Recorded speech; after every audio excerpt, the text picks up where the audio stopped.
Ananya's Nana Nani Homes, a paradise for senior citizens. அசலானது ஸ்பெஷலானது குலாஸ் நாட்டு சர்க்கரை. ஹாலிடேஸ்னாலே அது நம்ம ஜிடி ஹாலிடேஸ் தான், south India's number 1 travel brand. இந்த ரெண்டு பேர்த்துடைய காதல் பற்றி அவர் பெற்றோருக்கு தெரியும். அவங்க திருமணம் செஞ்சுக்க போறாங்கன்னு தெரிஞ்சதுக்கு அப்புறம் தான் திட்டமிட்டு அங்கேயே மிரட்டுறான் அப்பங்காரன். 6 மாதத்துல கொல்லுவேன்னு சொல்றான். சொன்ன மாதிரியே கொன்னான். இந்த சட்டங்களால என்ன பண்ணிட முடியும் அப்படிங்கிறதா, என்னுடைய பெற்றோர் போலீசார் 2 பேருங்கிற ஒரு தைரியமா, இல்லைன்னா என்ன நடந்தாலும் பரவாயில்ல என் சாதியை காப்பாற்றணுங்கிற ஒரு சாதிய ஆதிக்க மனநிலையா, இது எப்படி புரிஞ்சுக்கிறது? காவல்துறையே சாதியமா இருக்குதாப்பா. இந்த மாவட்ட எஸ்பி இருக்காருல்ல, அவரை பொறுப்பேற்க வைக்கணும். அவர் அக்கௌண்டபிலிட்டி ஆக்கி அவரை நீங்க சஸ்பெண்ட் பண்ணுங்க. இப்படி பண்ண ஆரம்பிச்சா தான் கீழே இருக்கிற காவல்துறை வேலை செய்ய போறாங்க. ஓத்துல கொண்டா கூட பரவாயில்ல, அவனை திட்டம் போட்டு கூட்டிட்டு வந்து அவனை ஓட ஓட விரட்டி கொள்றான் பாருங்க. இவர் கொடுமையான ஆகலாம் தான். அவன் பகவந்த் சிங் கேஸ்ல சொன்னாங்க, ஆணவ கொலைகளுக்கு வந்து தூக்குத்தொடர் தான் தீர்வுன்னு சொன்னாங்க.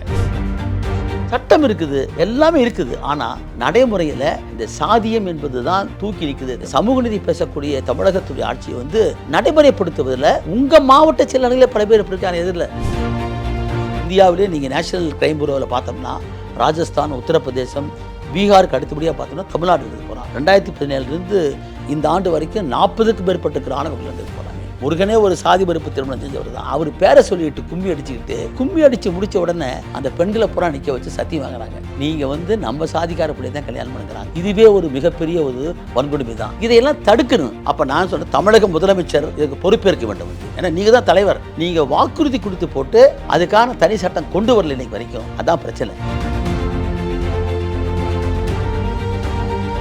வணக்கம். இன்று நம் நிகழ்ச்சியில் நம்முடன் இணைந்திருப்பவர் மூத்த வழக்கறிஞரும் கோகுல்ராஜ் ஆணவ கொலை உள்ளிட்ட பல்வேறு வழக்குகளில் பாதிக்கப்பட்ட ஒடுக்கப்பட்ட மக்களின் குரலாக இருந்து பல்வேறு வெற்றிகளை கண்ட மூத்த வழக்கறிஞர் திரு பாப்பா மோகன் அவர்கள். சார்கிட்ட கேட்க நிறைய கேள்விகளும் சந்தேகங்களும் இருக்கு, பேசுவோம். வணக்கம். வணக்கம். திருநெல்வேலி ஆறுமுகமங்கலத்தை சேர்ந்த பட்டியலின சமுதாயத்தை சேர்ந்த கவின் அப்படிங்கிற இளைஞர் மாற்று சமுதாயத்தை சேர்ந்த ஒரு பெண்ணை காதலித்ததாகவும் அதனால அவருடைய சகோதரர் கவினை வெட்டி படுகொலை செய்ததாகவும் இந்த சம்பவம் அப்படிங்கிறது மிகப்பெரிய அளவுல ஒரு அதிர்வலைகளை தமிழ்நாட்டில் ஏற்படுத்தி இருந்தாலும் ஒவ்வொரு முறையும் இது நடக்கிறப்போ தற்செயலா ஒரு தீர்வு கொடுக்கப்படுது, ஒரு நிவாரணம் வழங்குறாங்க, அதோட கடந்து போயிடுறாங்களா? பல்வேறு வழக்குகள்ல சிறை தண்டனை நீங்களே கோகுல்ராஜ் உள்ளிட்ட பல்வேறு வழக்குகள்ல வாங்கி இருந்தாலும் இந்த மாதிரியான ஆணவ கொலைகள் தொடர்ந்துகிட்டே இருக்கிறதுக்கான காரணம் என்ன? இந்த வழக்கோட பின்னணி என்ன? எப்படி பார்க்குறீங்க? சரியான கேள்வி கேட்டீங்க. ஏன்னா ஒரு சம்பவம் நடக்கிற போது மட்டும் அது பரவலாக பேசப்படுகிறது ஊடகங்களில், மக்கள் மத்தியில். கொஞ்ச காலம் அப்படியே நீடித்து போகிறது. இதுக்கெல்லாம் காரணம் என்னன்னா, நாம் வந்து சுதந்திரம் அடைந்து 75 ஆண்டுகள் ஆயிடுச்சு. இவனுக்கு நமக்கென்று ஒரு அரசியல் சாசனத்தை பெற்றாச்சு. அரசியல் சாசனத்தில் வந்து சமத்துவம், சம வாய்ப்பு என்பதும், பால் விஷயத்தில் பெண் பால் ஆண் பால் விஷயத்தில் சமத்துவம் வேண்டும் என்பதும், எல்லாவற்றை காட்டிலும் ஆர்டிகல் 17 தீண்டாமை ஒழிக்கப்பட்டு விட்டது என்று சொல்லக்கூடிய வார்த்தையும், வாழ்வுரிமை 21 இந்த 4ஐயுமே கட்டாயமாக அமல்படுத்த வேண்டிய பொறுப்பு அரசுக்கு உண்டு. அதை வந்து நீதிமன்றத்தில் கோரி பெறக்கூடிய உரிமை நமக்கு உண்டு. ஏன்னா நம்முடைய இந்தியா என்பது ஒரு சாதிய சமூகமாக இருக்குது. வந்து 2000 ஆண்டுகளை கடந்து வந்திருக்கக்கூடிய ஒன்று. நாம் எளிதில் வந்து அம்பேத்கர் போன்றிருக்கிற மிகப்பெரிய மேதாவிகளால் வந்து அரசியல் சாசனத்தை கொண்டு வந்துட்டோம். ஆனால் நடைமுறையில் அதை வந்து அமல்படுத்தணும்னா அதுக்கு அஃபர்மேட்டிவ் ஆக்ஷன் வேணும். ஆர்டிகல் 17 அமல்படுத்துறதுக்கே 1989 ஆண்டு தான் நம்ம SC/ST அட்ராசிட்டிஸ் ப்ரிவென்ஷன் ஆக்ட் கொண்டு வந்தோம். 89க்கு பிறகு இந்த சட்டம் நடைமுறைப்படுத்தப்பட்டிருக்கதா? ஏன்னா இது வந்து வன்கொடுமை தடுப்பு சட்டம்னு சொல்கிறோம். வரும் முன்னர் தடுக்கக்கூடிய சட்டம். அப்போ தடுக்க வேண்டிய பொறுப்பு யாருடையது? மக்களுடையதா? பாதிக்கப்பட்ட மக்கள் தான். இந்த இது அரசுக்கு தான் உண்டு. அப்போ அரசு என்று சொல்கிற போது காவல்துறை, மாவட்ட நிர்வாகம் இந்த சட்டத்தில் இருக்குது. வன்கொடுமை தடுப்பு சட்டம் 1989 2014 திருத்தப்பட்டிருக்குது. அந்த சட்டத்துக்கு மேலும் வலுக்கூட்டியிருக்காங்க. போலாமே ஒரு அஃபென்ஸ் அல்ல, இது வெறும் குற்றம் அல்ல, வன்கொடுமைங்கிறோம். ஏன்னா ஒடுக்கப்பட்ட மக்கள் தங்களுடைய உரிமைகளுக்காக வந்து இந்த பொது வழியில் வந்து படிப்பு, கல்வி, வேலைவாய்ப்புன்னு பெறுகிற போது ஒரு ஆணும் பெண்ணும் சந்திக்கிறாங்க. ஒரு வயது வந்த ஒரு ஆணும் ஒரு வயது வந்த பெண்ணும் பார்ப்பதும் இயல்பாகவே அவர்கள் தொடர்பு கொள்வதும் பேசுவதும் இயற்கையானது. ஆனால் நம்ம இந்த சாதி என்ற கட்டமைப்பு பேசுவதை கூட தடை செய்யுது. அதான் கோகுல்ராஜ் கேஸு. அது தொடர்ந்து பார்க்குறோம். 22 ஆண்டுகளுக்கு முன்னால் கண்ணைய முருகேசன் வழக்கு நடந்துச்சு. ஊரே கூடி நின்று கண்ணைய முருகேசனை கட்டி வச்சு அவனுக்கு விஷத்தை ஊற்றி கொன்ற ஒரு சம்பவம். அது விசாரணை நீதிமன்றத்தில் வந்து தூக்கு தண்டனை விதிக்கப்பட்டுச்சு. நம்முடைய ஹைகோர்ட்டுக்கு வந்து தண்டனை உறுதி செய்யப்பட்டுச்சு. உச்சநீதிமன்றத்தில் கடந்த 28 நாளில் வந்து உறுதிப்படுத்தி கொடுத்துருக்காங்க. அதுக்கப்புறம் பார்த்தீங்கன்னா கண்ணை நம்முடைய வந்து Shankar Kausalya case, Divya Murugesan case, Gokulraj case, Aishwarya case. இப்போ நான் சமீபத்தில் கோயம்புத்தூரில் வந்து மேட்டுப்பாளையத்தில் டபுள் மர்டர் பண்ணாங்க. ஒரு அங்கே இருக்கக்கூடிய அந்த வர்ஷிப் பிரியான்னு சொல்லக்கூடிய பொண்ணு, அதுவும் அந்த பையன் கனகராஜுங்கிற பேர் விரும்புகிறாங்க. அவனுடைய அண்ணன், நீ கல்யாணம் பண்ணிட்டா எப்போ நான் கல்யாணம் பண்ணின்னு சொல்லிட்டு அந்த 2 பேர்த்தையும் வெட்டி கொள்கிறான். தூக்கு தண்டனை கொடுத்தாரு. இப்போ தொடர்ந்து வந்து நீதிமன்றங்கள் இப்போ வந்து ஓரளவுக்கு மாற்றம் வந்திருக்கு. ஆனாலும் கூட இது ஏன் இது தொடர்ந்து நடக்குதுன்னு சொன்னால், இந்த சாதிய கட்டமைப்பை உடைப்பதற்கு அரசு எந்திர வேலை செய்யணும். இந்த சட்டத்திலே சொல்லப்பட்டிருக்குன்னா, ஒரு எங்காவது ஒரு இடத்துல வந்து அதாவது சாதி ரீதியான வன்முறை வருகிறதுன்னு சொன்னால் அது அட்ராசிட்டி ப்ரோன் ஜோன்னு சொல்கிறாங்க. அது யார் செய்யணும்? மாவட்ட ஆட்சித்தலைவர் செய்யணும். அதே போல் மாவட்ட காவல்துறை கண்காணிப்பாளர் செய்யணும். அவங்க 2 பேரும் செய்ய தவறினால் அதை நேரடியாக வந்து சிறப்பு நீதிமன்றம் இப்போ உருவாக்கியிருக்கிறோம். 36 மாவட்டங்களில் வந்து இன்றைக்கி வந்து சிறப்பு நீதிமன்றங்கள் எக்ஸ்க்ளூசிவ் ஸ்பெஷல் கோர்ட் வந்திருக்கிறோம். இது மட்டும் இல்லை, தாலுக்கா லெவலில், மாவட்ட லெவலில், மாநிலத்தில் முதலமைச்சர் லெவலில் ஒரு மானிட்டரிங் கமிட்டி இருக்குது. அப்போ கண்காணிப்பு தனியாக போட்டிருக்கிறோம். இவ்வளவு இருந்தும் கூட இவர்கள் செயல்படாமல் இருக்க காரணம் காவல்துறையே சாதியமாக இருக்குதாப்பான்ட்டு. காவல்துறை ஒரு காக்கி சட்டையோ அல்லது என்னை போல் கருப்பு சட்டை போட்டோம்னா அரசியல் சாசனத்துக்கு தான் நான் எப்பயுமே படிச்சுமே தவிர நான் சார்ந்திருக்கிற சாதி இல்லை. ஆனால் இன்றைக்கி நடைமுறையில் பார்த்தோம்னா அந்த மாதிரி இல்லைங்கிறது காரணம் என்ன? இன்றைக்கி இருக்கிற ஆட்சியாளர்கள் வந்து இப்போ தமிழ்நாட்டிலே பார்த்தீங்கன்னா திமுக வந்து ஸ்டாலின் அவர்கள் வந்து ஆட்சிக்கு வரதுக்கு முன்னால் உறுதி கொடுத்தாரு. என்னென்னா, நாங்கள் ஆட்சிக்கு வந்தால் இந்த வந்து ஆணவ கொலைக்காக தனிச்சட்டம் கொண்டு வரேன்னு சொன்னார். ஆனால் கொண்டு வரல. 4 ஆண்டுகள் ஆகிப்போச்சு. இன்னும் இப்போ இந்த ஆண்டில் ஒவ்வொரு ஆண்டுமே ஜனவரி மாதமும் ஜூன் மாதமும் அந்த மாநில கமிட்டி கூடணும். அதில் எல்லாமே இருக்காங்க, சட்டமன்ற உறுப்பினர்கள், மாநிலத்திற்குரிய எம்பி எல்லாமே இருக்காங்க. இருந்தும் கூட தடுக்கப்படல. தமிழ்நாட்டில் ஒரு ஆணையம் வச்சுருக்காங்க. ஆணையம், அந்த தாழ்த்தப்பட்டோர் மற்றும் பழங்குடியினருக்கான ஆணையம். இப்போ தமிழ்வாணன் சார் இருக்கார், முந்தி சிவகுமார், இவங்க எல்லாமே பார்த்தீங்கன்னா வெறும் வந்து கைப்பொம்மைகளாக இருக்கார்களே தவிர நடைமுறையில் போய் இறங்கி அந்த இடத்துல சந்திக்க முடியல. உதாரணத்துக்கு நாங்கள் சொல்கிறோம், இப்போ சமீபத்தில் புதுக்கோட்டையில் வடகாடு நடந்துச்சு. வடகாடு அங்கே நடப்பதுக்கு முன்னாலேயே தெரியும் சண்டை நடந்துகிட்ருக்கு போகாமல். அப்போ வெடிக்கிற செய்தி வந்து கூட எந்த இதுவுமே பண்ணல. அப்போ நான் மதுரை கோர்ட்டுக்கு வந்து ஆர்கியூ பண்ண போயிருந்தேன். திருமாவளவன் அவர்களுக்கு வந்து அங்கே மீட்டிங் நடத்து கூட வந்து இது இல்லைன்ட்டு போய் அங்கே வந்து நாங்கள் வந்து ஆர்கியூ பண்ணுறோம். அடுத்த நாள் காலையில் மாண்புமிகு நீதிபதி வேல்முருகன் அவர்கள் அந்த ஐபிஎஸ் ஆஃபீஸருக்கு புதுக்கோட்டையெல்லாம் கூப்பிட்டு நீங்கள்லாம் வந்து ஏசி ரூமில் தான் உட்காந்து வேலை பார்ப்பீங்களா? வன்கொடுமை தடுப்பு சட்டத்தில் இந்த மாதிரி ஒரு சண்டை உருவாதுன்னு சொன்னாவே நீங்கள் போக வேண்டாமா என்று உத்தரவு போட்டார். இப்படி நீதிமன்றங்களும் காவல்துறையும் மாநில அரசும் மற்றும் மாவட்ட நிர்வாகமும் இதுக்கு பொறுப்பேற்கணும். இப்போ இன்னைக்கு நடந்திருக்கக்கூடிய இந்த சம்பவம், அந்த தம்பி கெவின் வந்து தாழ்த்தப்பட்ட கலர் சமூகத்தை சார்ந்தவர், இவங்க தேவர் சமூகம்னு சொல்கிறாங்க. வந்து இப்போ அந்த பொண்ணு இவங்களும் ஸ்கூல்லேருந்தே படிச்சுருக்காங்க, ஒட்டுக்கா படிக்கிறாங்க. இந்த பையன் டெக்கி ஆகிட்டா, அந்த பொண்ணு ஒரு சித்தா மெடிக்கல்ஸில் ஒர்க் பண்ணுறாங்க. இந்த 2 பேர்த்துடைய காதல் பற்றி அவர் பெற்றோருக்கு தெரியும்.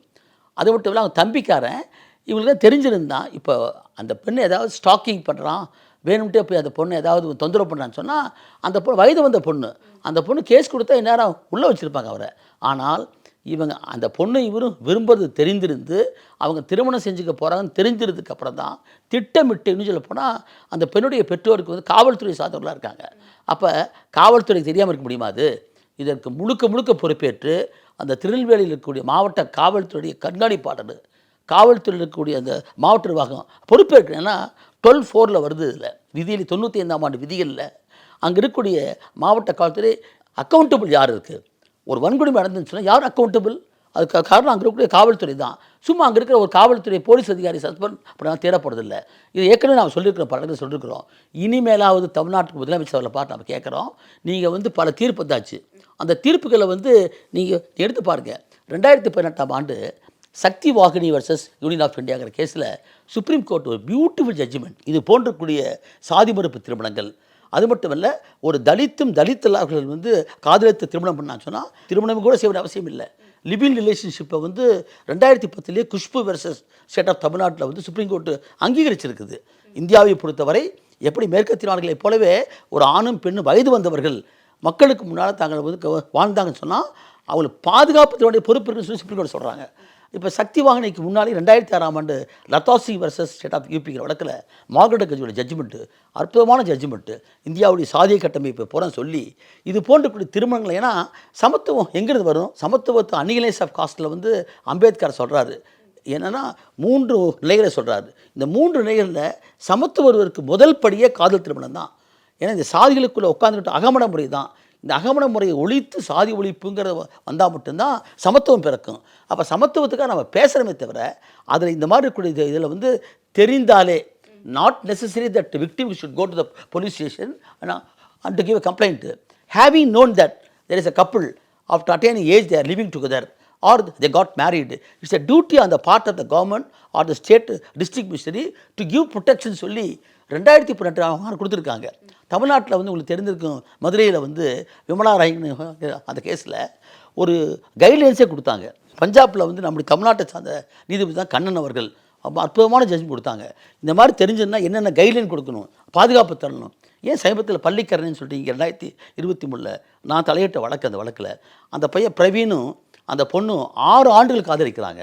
அவங்க 2 பேர்த்தையும் பிரிக்கிறதுக்காக அந்த அந்த பெண்ணுடைய அப்பா வந்து இங்கே திமுகவை சார்ந்திருக்கிற ஒரு தொழிற்சங்க தலைவராக இருக்கிறாரு.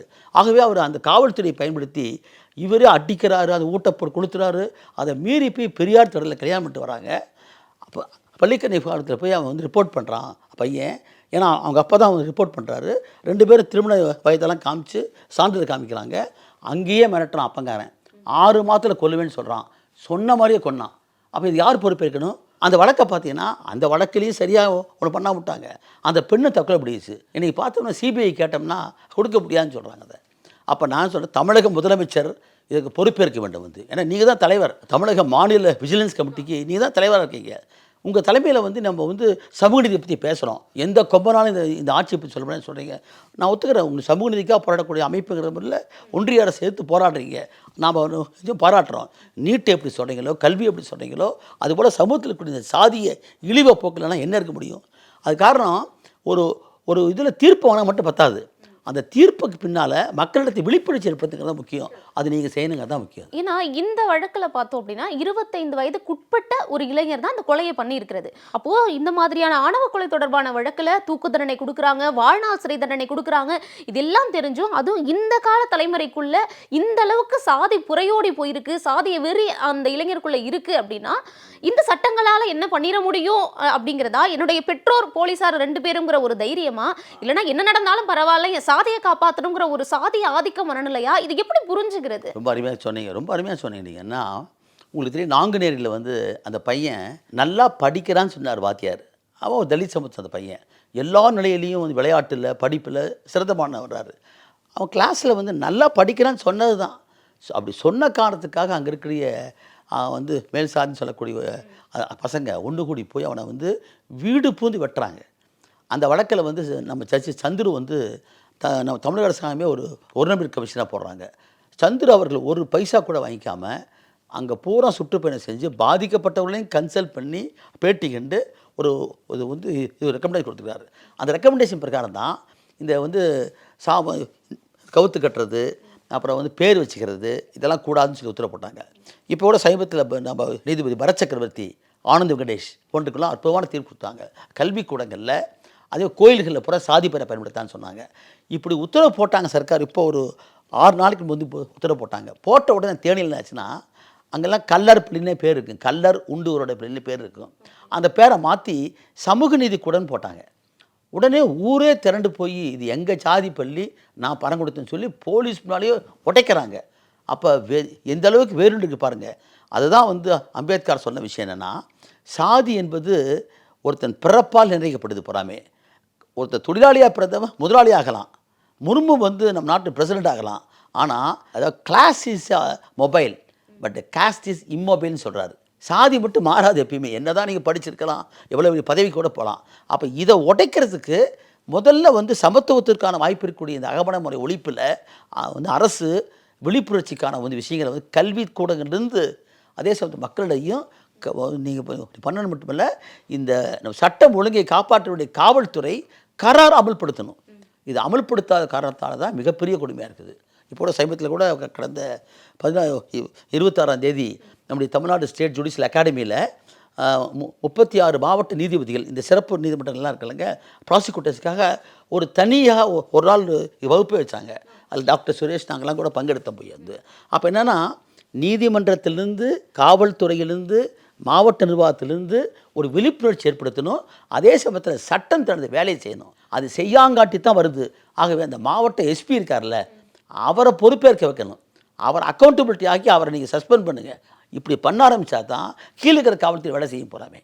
ஏன்னா இப்போ அரசாங்கத்துக்கிட்ட இது மாதிரியான சாதிய வன்முறைகள் நடக்கும்பொழுது என்ன கேள்வி கேட்டாலும் இப்போ விசிக உள்ளிட்ட கட்சிகள் கிட்ட நம்ம கேட்கும்பொழுதே நீங்கள் சொல்கிற அதே இதுதான் வருது. நம்ம வந்து ஆட்சி அதிகாரத்தில் இருக்கிறவங்கள ஏன் கேள்வி கேட்கலன்னு கேட்டால் அங்கே இருக்கக்கூடிய உயர்மட்ட காவல் அதிகாரிகள் கிட்ட அந்த சாதிய வன்முறைகள் சாதிய எண்ணம் இருக்குது, அது ஒரு சில அதிகாரிகள் செய்கிற தவறால் நம்ம ஆட்சி எதிர்த்து கேள்வி கேட்க முடியாது அப்படிங்கிற பதில்களை வைக்கிறாங்க. இருந்தாலும் இதையெல்லாம் கடந்து இந்த கவின் படுகொலை வழக்கிலேயே விசிக தலைவர் தொல் திருமாவளவன் அவருடைய அறிக்கையில் இந்த மாதிரியான ஆணவ படுகொலைகளை தடுக்கிறதுக்கு தனியான காவல்துறையிலேயே ஒரு தனி பிரிவு, நுண்ணறிவு பிரிவை வந்து நீங்கள் உருவாக்கணும். அது இல்லாமல் அவங்களுடைய கோரிக்கையாகவே இருக்கு ஆணவ படுகொலைக்கான தனி சட்டம் கேட்குறாங்க. இதுக்கான அவசியம் எவ்வளோ இருக்குது? நல்லா சொன்னீங்க. அதாவது ஏற்கனவே நம்முடைய வன்கொடுமை தடுப்பு சட்டத்தில் ஸ்டேட் லெவலில் வந்து செக்ரட்டரி லெவலில் ஐஏஎஸ் ஆஃபீஸர் இருக்காங்க, நோடல் ஆஃபீஸர்ஸ் இருக்காங்க, இதுக்குன்னு தனியாக மாவட்டங்களில் தனி காவல்துறை அதிகாரி இருக்காங்க. இவங்கெல்லாம் என்ன பண்ணுறாங்கங்கிறது தான் கேள்வி இப்போ நமக்கு. ஸோ நான் என்ன சொல்கிறேன்னா, லா கமிஷனுடைய 2242 242 லா கமிஷன் அது ஏற்கனவே இதுக்கான ஒரு ரெக்கமெண்டேஷன் கொடுத்துருக்குது. இந்த மாதிரி வந்து சாதி மறுப்பு திருமணம் செய்கிற போது அவர்களுக்கு பாதுகாப்பு தரங்கிறதுக்காக ஒரு வந்து தனி மசோதா ஏற்படுத்தப்பட்டு அந்த மசோதாவே வந்து ராஜ்யசபாவில் வந்து அன்றைக்கி வச்சாங்க. ஆனால் அது வந்து இதுக்கு போகல, லோக்சபாவுக்கு போகல, அப்படியே கிடப்பில் கிடக்குது. ஆனால் ஒரு ஸ்டேட் கவர்மெண்ட்டுக்கு பவர் இருக்குது. இப்போ ராஜஸ்தான் போன்ற இடத்துல சட்டம் கொண்டு வந்துருக்காங்க. தமிழ்நாடு போல் இருக்கக்கூடிய இடங்களில் சமூக நீதி பேசக்கூடிய ஆட்சிகளில் நீங்கள் வாக்குறுதி கொடுத்து போட்டு அதுக்கான தனி சட்டம் கொண்டு வரல இன்றைக்கு வரைக்கும். அதுதான் பிரச்சனை. இது வந்து சட்டங்கள் இருக்குது, தனி பிரிவெல்லாம் இருக்குது. ஆனால் ஒரு முதல்ல வில் வேணும் அவங்களுக்கு. மாநில முதலமைச்சர் அவர்களே நீங்கள் வந்து வாக்குறுதி கொடுத்து போட்டு ஏன் செய்யலை நீங்கள்? இந்த கேள்வி யார் கேட்க இருக்கிறாங்க? நான் எனக்கு இருக்கிற பிரச்சனையாக தான். இப்போயாவது நீங்கள் இந்த சமயத்திலாவது இந்த கெவினுடைய ஒரு வந்து மரணம் வந்து சாதாரண ஒன்றல்ல. பழகிட்டு அவனை பேச்சுவார்த்தைக்கு பேரில் கூட்டிகிட்டு போய் பைக்கில் கூட்டிகிட்டு போய் அவனை வெட்டுறதும், அவன் தப்பிச்சு ஓடுறானா ஓடி வெட்டுறதுங்கிறது பாருங்கள். தமிழ்நாட்டில் இருக்கக்கூடிய வன்முறைகளில் போகிற பார்க்குறேன். மேலவள வழக்காகட்டும் 7 பேர்த்தை வெட்டி கொண்டாங்க. அப்படியே அந்த முருகேசனை இறக்கி கொண்டு போய் தலையை வெட்டி கொண்டு போய் ஒரு கிணத்துல தூக்கி போட்டாங்க. சென்னகரம்பட்டியில் இதே மாதிரி தான் தலையை வெட்டி கொண்டு போய் போட்டாங்க.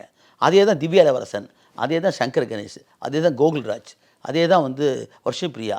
இப்போ பார்த்தோம்னா பள்ளிக்கரணை மேட்ரு, இப்போ கெவின் மேட்ரு. திட்டமிட்ட பாருங்கள், அந்த வந்து இன்டென்ஷன் டு கில்ங்கிறது வேர்டு இருக்கு பாருங்கள், எவ்வளோ வன்மம் இருக்குது பாருங்கள். ஒருத்தர் கோவத்தில் கொண்டா கூட பரவாயில்ல, அவனை திட்டம் போட்டு கூட்டிகிட்டு வந்து அவனை ஓட விரட்டி கொள்றான் பாருங்கள். இவரை கொடுமையான அதனால தான் அவன் பகவந்த் சிங் கேஸில் சொன்னாங்க ஆணவ கொலைகளுக்கு வந்து தூக்குத்தடை தான் தீர்வுன்னு சொன்னாங்க. அதான் அப்புறம் சொல்லியிருக்காங்க போகிறாமே. இவைகளை பூரா என்ன சட்ட திருத்த அதை வந்து நீதிமன்ற தீர்ப்பு இருந்தாலும் கூட அதை செயல்படுத்த வேண்டியது வந்து அரசாங்கத்தின் பொறுப்பு. அதனுடைய கூர்முனையாக இருக்கக்கூடிய காவல்துறையும் மாவட்ட நிர்வாகம் தான். இங்கே ஒரு மாற்றம் வரணும். அதுக்கு ஏற்கனவே 2006ஆம் ஆண்டு Prakash Singh versus union of இந்தியாங்கிற கேஸில் 3 டிஜிபிஸ் போட்டாங்க, ரிட்டையர்ட் டிஜிபிஸ் போட்டாங்க. இந்த சட்டம் ஒழுங்கு பிரச்சனையே அதே மாதிரி இன்வெஸ்டிகேஷன் தனியாக பிரிக்கணும்னு சொன்னாங்க. ஏன்னா சட்டம் ஒழுங்கு பிரச்சனை உட்காந்துருப்பாங்க, ஒரு முதலமைச்சர் வருவார், ஒரு மினிஸ்டர் வருவார், இங்கே ஒரு கொலை நடந்திருக்கும், அவங்க பாட்டுக்கு அங்கே உட்காந்துருப்பாங்க. அது ப்ராப்பர் இன்வெஸ்டிகேஷன் வராது. ஆகவே இதை தனியாக பிரிக்கணும்னு சொன்னாங்க. இந்த போலீஸ் ஆக்டையை மாற்றணும், போலீஸ் ஸ்டாண்டிங் ஆர்டர் மாற்றணும் அப்படின்னு சொன்னாங்க. எல்லாமே வந்து தீர்ப்புகள் வெறும் எழுத்தில் இருக்க தவிர நடைமுறைக்கு வரலாம். இந்த வழக்கமே அடுத்து எப்படி நகரும் அப்படிங்கிற ஒரு பயம் வந்து நீதியை கேட்கக்கூடிய எல்லார் மனசுலையுமே இருக்குன்னு சொல்லலாம். ஏன்னா அந்த குடும்பம் இப்போ ரொம்ப ஸ்ட்ராங்காக இருக்காங்க. எங்களுக்கு இதையே வேணான்னு சொல்லிட்டாங்க, கேஷ் கொண்டு வந்து கொடுப்பாங்கன்னு போலீஸ் ஆஃபீஸர்ஸ் காலில் வந்து பேசுகிறாங்க, எங்களுக்கு வேணாம் நீதி தான் வேணுங்களா அவங்க அப்பா அம்மா ரொம்ப ஸ்ட்ராங்காக இருக்காங்க.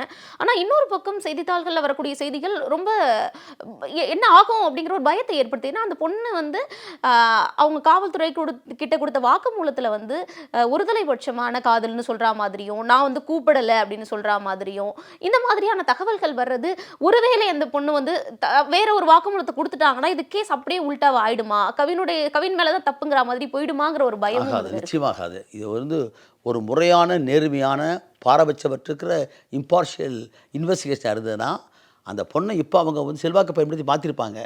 இப்போ வந்து நான் நடத்தின கோகுல்ராஜ் கேஸில் அந்த சுவாதி தான் வந்து கூட வந்து அவனை வந்து வர சொல்லி மலைக்கு போனவங்க 2 பேரும் பேசிட்டுருக்காங்க. இந்த 2 பேரும் பேசிகிட்டு இருக்கிறத வந்து அப்போ தான் பார்க்குறான் அந்த யுவராஜை சார்ந்தவர்களும்.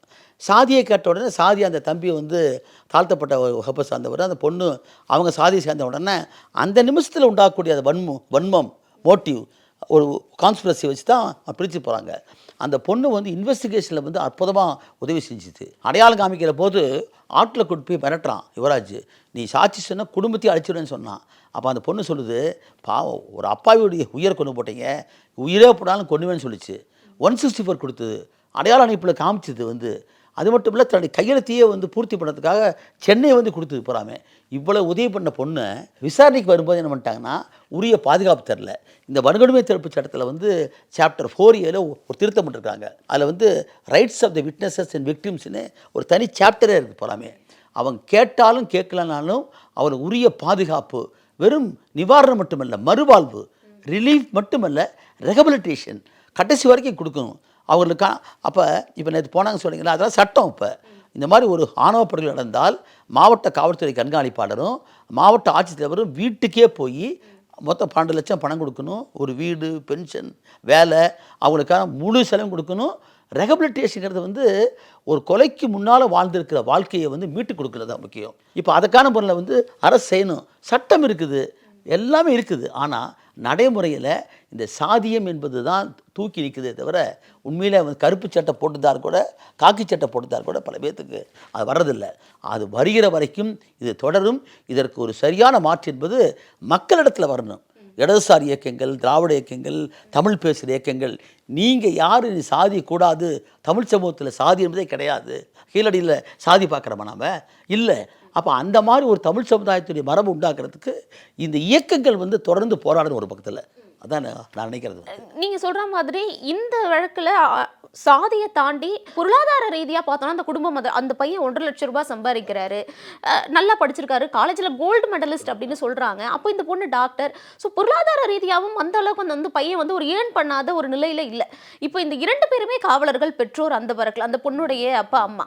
இப்போ சஸ்பெண்ட் மட்டும் பண்ணியிருக்காங்க. ஆனால் அவங்க தரப்பில் என்ன கேட்குறாங்கன்னா, டிஸ்மிஸ் பண்ணணும், நீங்கள் சஸ்பெண்ட் மட்டும் பண்ணி தற்கால பணியிடை நீக்கம்ங்கிறப்போ அதுக்கப்புறம் எப்போ வேணாலும் திரும்ப அவங்க வந்து பதவிக்கு வருவாங்க, அவங்க பையன் இப்போ நீங்கள் கைது பண்ணலாம், அதுக்கப்புறம் என்ன நடவடிக்கை எடுக்கும், ஒரேடியாக நீங்கள் பணியவே பறிக்கணும் அப்படின்னு சொல்கிறாங்க. இது சாத்தியமாக என்ன நடக்கும்? அது நீங்கள் ஏற்கனவே இந்த ஜெயராமன் டிஐஜி மேட்டில் பார்த்துருப்பீங்க, பூவை ஜெகன்மூர்த்தி மேட்டில் பார்த்துருப்பீங்க. அதுலேயே அந்த பையன் அப்படி தான். அந்த பையனும் அதுவாச்சு பார்த்தீங்கன்னா தலித் அல்ல, இருந்தாலும் கூட இந்திய சமூகத்தில் வந்து சாதி விட்டு சாதி பண்ணாவே பெரிய, ஆனால் தான் சாதி மறுப்புன்னு சொல்கிறோம். நம்ம கேட்குறது என்னென்னா, ஆணவ படுகொலையில் வந்து தலித் மட்டுமல்ல, எந்த ஜாதிக்குள்ளே பண்ணாலும் அவங்க காப்பாற்றப்படுங்க தான் நோக்கம். இப்போ நான் என்ன சொல்கிறேன்னா, ஒரு அதிகாரியை வந்து நீங்கள் எப்பயுமே திடீர்னு டிஸ்மிஸ் பண்ண முடியாது. அதுக்கு ஒரு விசாரணை ஒன்று வைக்கணும் எப்பயுமே, மேண்டேட்ரி. இதில் நெக்லெக்ட் ஆஃப் டியூட்டிஸ்னால் ஒன்று வருது இந்த சட்டத்தில், செக்ஷன் 4ல். ஒரு காவல்துறை அதிகாரி புகாரை வாங்க மறுத்தால், சரியாக விசாரணை பண்ணலன்னா 6 மாதத்துலேருந்து 1 ஆண்டு தண்டிக்கலான்னு போட்டிருக்குது. ஆனால் என்ன பண்ணாலுமே முதல்ல வந்து அக விசாரணை, டொமஸ்டிக் விஸ்தம் பண்ண முடியும். அது வரைக்கும் சஸ்பெண்ட் பண்ணணும். இப்போலாம் என்ன பண்ணுவாங்க, இடமாற்றம் தான் பண்ணிருக்காங்க. சஸ்பெண்ட் பண்ணுறதுங்கிறது சரியான விஷயம்.